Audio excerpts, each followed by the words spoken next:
భారతదేశంలో అత్యంత వేగంగా మోడ్రన్ హంగులతో అభివృద్ధి చెందుతోన్న మహానగరం మన హైదరాబాద్. నలువైపులా విస్తారంగా వ్యాపిస్తూ అన్ని దిక్కులా సమగ్రాభివృద్ధిని చూస్తున్న ఈ మహానగరానికి వరంగల్ హైవే ఒక ధృవతారగా నిలిచింది. కారణం, మన తెలంగాణ ప్రభుత్వం వరంగల్ హైవేకి ఇండస్ట్రియల్ కారిడార్గా ఒక ప్రత్యేక గుర్తింపునివ్వడం. ఈ హైవేకి ఉన్న 3 క్లస్టర్లలో వివిధ పరిశ్రమలు రానున్నాయి. మొదటగా యాదాద్రి భువనగిరి క్లస్టర్లో ITES, medical hub, mineral based industries, transportation hub, dry port వంటివి ప్రతిపాదనలో ఉన్నాయి. తరువాతి జనగామ క్లస్టర్లో food processing units, leather industries ప్రతిపాదనలో ఉన్నాయి.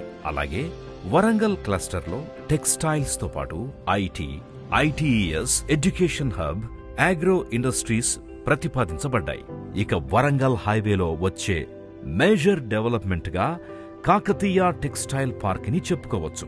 1190 ఎకరాలలో దాదాపు 11,000 కోట్ల ఎక్స్పెక్టెడ్ ఇన్వెస్ట్మెంట్స్ తో ఇది ఏర్పాటుకు సిద్ధంగా ఉంది.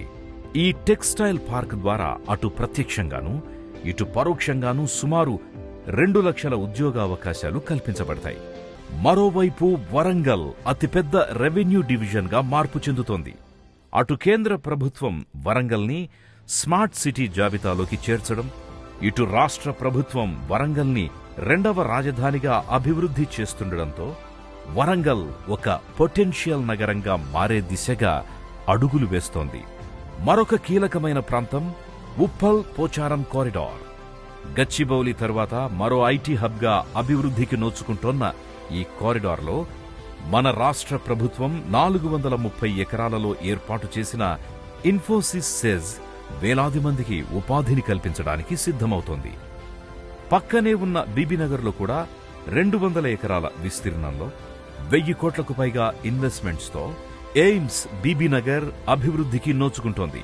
అటు యాదాద్రి టెంపుల్ సిటీ కూడా తెలంగాణ రాష్ట్ర ప్రభుత్వం చేత 2,000 కోట్లకు పైగా ఇన్వెస్ట్మెంట్ తో అత్యంత ప్రతిష్టాత్మకంగా ఒక ప్రముఖ ఆధ్యాత్మిక కేంద్రంగా ఆవిర్భవిస్తోంది. అంతేకాదు, తెలంగాణ రాష్ట్ర టూరిజంలో వరంగల్కి ఒక ప్రత్యేక స్థానం ఉంది. చారిత్రకమైన, ఆధ్యాత్మికమైన, ప్రకృతి అందాలకైన ఈ వరంగల్ హైదరాబాద్ హైవే చుట్టుపక్కల చాలా ప్రాంతాలు ఫేమస్. యాదాద్రి శ్రీ లక్ష్మీ నరసింహస్వామి దేవస్థానంతో పాటు Bhuvanagiri Khilla, Kolanupaka Jain temple, Laknavaram lake, Baswapur reservoir, 1000 స్తంభాల గుడి, రామప్ప టెంపుల్ వంటి ఎన్నో టూరిజం స్పాట్స్ ఇక్కడున్నాయి. The pink book of Telangana 2021 ప్రకారం ఇలా హైదరాబాద్ నుండి వరంగల్కున్న ఈ NH-163 ప్రాంతంలో ప్రతి 10 లేదా 20 కిలోమీటర్ల దూరంలో డెవలప్మెంట్స్ ఉండడం వల్ల ఈ హైవే ప్రాంతంలో కొత్తగా ప్రారంభమైన 1465 యూనిట్స్ వలన 2,15,846 మందికి ఉపాధి లభించింది. రాబోయే 3 ఏళ్లలో ఈ ఎంప్లాయ్మెంట్ 6 లక్షలకు చేరుకుంటుందని అంచనా. ఆ అంచనా ప్రకారమే రెసిడెన్షియల్ జోన్స్ ని పెంచే ప్రయత్నంలో ఉంది మన తెలంగాణ ప్రభుత్వం. అనువైన స్థలం, అందమైన గృహం, ప్రశాంతమైన జీవితం మా స్వప్నం, మా లక్ష్యం.